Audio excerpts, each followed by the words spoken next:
ৰঙিয়াত পুনৰ জঘন্য ঘটনা। এইবাৰ 40 বছৰীয়া নৰপিশাচৰ কামনাৰ বলি 4 বছৰীয়া কন্যা শিশু। প্ৰথমে বিবাহঘৰৰ সন্মুখত অপহৰণ কৰি নিলে ৰঙিয়াৰ 1 নং তিতলকুৰিৰ মৃদুল আলীয়ে। ৰৈ থকা ই ৰিক্সাত বহি থকা কন্যা শিশুটিক ঘন জংঘললৈ নি বলপূৰ্বক ধৰ্ষণ কৰাৰ অভিযোগ। গুৰুতৰভাৱে অসুস্থ কন্যা শিশুটিক ঘটনাস্থলী এৰি ঘটনাস্থলীৰ পৰা পলায়ন ধৰ্ষণকাৰী মৃদুল আলী। পিছত পৰিয়ালৰ লোকসকলৰ লগতে বিবাহঘৰৰ লোকসকলে বিচাৰ খোচাৰ কৰি উদ্ধাৰ কৰে ধৰ্ষিতা শিশুটিক। ঘটনা সন্দৰ্ভত ইতিমধ্যে ভুক্তভোগী শিশুটিৰ পিতৃ মৃদুল আলীৰ বিৰুদ্ধে ৰঙিয়া আৰক্ষী থানাত এজাহাৰ দাখিল কৰিছে। আৰক্ষীয়ে পক্সো আইনৰ অধীনত ৰঙিয়া আৰক্ষী থানাত গোচৰ ৰুজু কৰি গ্ৰেপ্তাৰ কৰে ধৰ্ষণকাৰী মৃদুল আলীক। লম্পট মৃদুল আলীয়ে ইতিমধ্যে সংবাদ মাধ্যমৰ আগত নিজৰ কুকৰ্মৰ কথা নিজ মুখে স্বীকাৰ কৰিছে।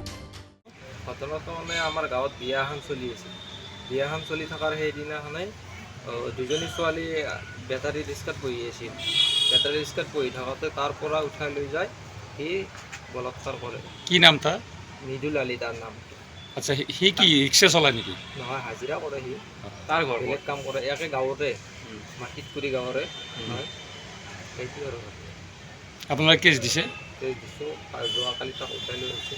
তাৰ ঘটনাটো কেনেকৈ গম পালে পিছত আমাক ছোৱালীজনী কৈছে ঘৰত আহি কেনে মাকক কোৱাৰ পিছত আমি এইটোৱে একশ্যন লোৱা গৈছে। ঠিক আছে। 4 বছৰ। এইটো আপোনাৰ ছোৱালীৰ দৰে আপুনি কিয় কৰিলে এইটো কাম? কি নাম আপোনাৰ? কি নাম? কি নাম? মৃদুল আলী। কিয় ধৰিছে পুলিচে? কিয় ধৰিছে পুলিচে? কিয় ধৰিছে আপোনাক? কিয় ধৰিছে পুলিচে? বেয়া কাম কৰছা? কি বেয়া কাম কৰিছে আপুনি? কি বেয়া কাম কৰিছে? ঘৰটো ক'ত? ঘৰ ক'ত আপোনাৰ? ঘৰ ক'ত? কি বেয়া কাম কৰিছিল আপুনি?